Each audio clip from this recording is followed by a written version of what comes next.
اکرمہ بن عمار نے کہا ہمیں یحییٰ نے حدیث سنائی، کہا میں اور عبداللہ بن یزید حضرت ابو سلمہ کے پاس حاضری کے لیے اپنے گھروں سے روانہ ہوئے۔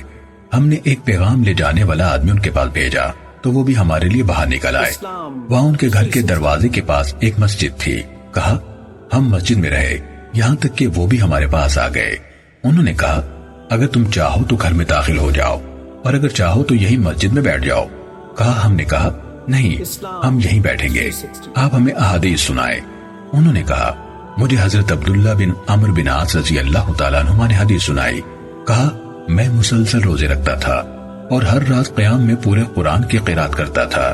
نبی اکرم صلی اللہ علیہ وسلم کے سامنے میرا ذکر کیا گیا اور آپ صلی اللہ علیہ وسلم تشریف لائے، یا آپ صلی اللہ علیہ وسلم نے مجھے پیغام بھیجا اور میں آپ صلی اللہ علیہ وسلم کی خدمت میں حاضر ہوا تو آپ صلی اللہ علیہ وسلم نے مجھ سے فرمایا کیا مجھے نہیں بتایا گیا کہ تم ہمیشہ ہر روز روزہ رکھتے ہو اور ہر رات پورا قرآن پڑھتے ہو؟ میں نے عرض کی اے اللہ کے نبی، کیوں نہیں، یہ بات درست ہے اور ایسا کرنے میں میرے پیش نظر بھلائی کے سوا کچھ نہیں۔ آپ صلی اللہ علیہ وسلم نے فرمایا تمہارے لیے اتنا ہی کافی ہے کہ تم ہر مہینے میں 3 دن روزے رکھو۔ میں نے عرض کی اے اللہ کے نبی صلی اللہ علیہ وسلم، میں اس سے افضل عمل کرنے کی طاقت رکھتا ہوں۔ آپ صلی اللہ علیہ وسلم نے فرمایا تم پر تمہاری بیوی کا حق ہے، تم پر تمہارے مہمانوں کا حق ہے اور تم پر تمہارے جسم کا حق ہے۔ آخر میں آپ صلی اللہ علیہ وسلم نے فرمایا اللہ کے نبی داؤد علیہ السلام کے روزوں کی طرح روزے رکھو، وہ سب لوگوں سے بڑھ کر عبادت گزار تھے۔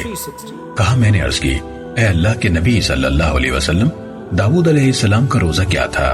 آپ صلی اللہ علیہ وسلم نے فرمایا وہ 1 دن روزہ رکھتے تھے اور 1 دن افطار کرتے تھے۔ فرمایا قرآن کی قرات 1 ماہ میں مکمل کیا کرو۔ کہا میں نے عرض کی اے اللہ کے نبی صلی اللہ علیہ وسلم، میں اس سے افضل عمل کی طاقت رکھتا ہوں۔ آپ صلی اللہ علیہ وسلم نے فرمایا اسے ہر 20 دن میں پڑھ لیا کرو۔ کہا میں نے عرض کی اے اللہ کے نبی صلی اللہ علیہ وسلم، میں اس سے افضل عمل کی طاقت رکھتا ہوں۔ آپ صلی اللہ علیہ وسلم نے فرمایا اسے ہر 10 دن میں پڑھ لیا کرو۔ کہا میں نے عرض کی اے اللہ کے نبی صلی اللہ علیہ وسلم، میں اس سے افضل عمل کی طاقت رکھتا ہوں۔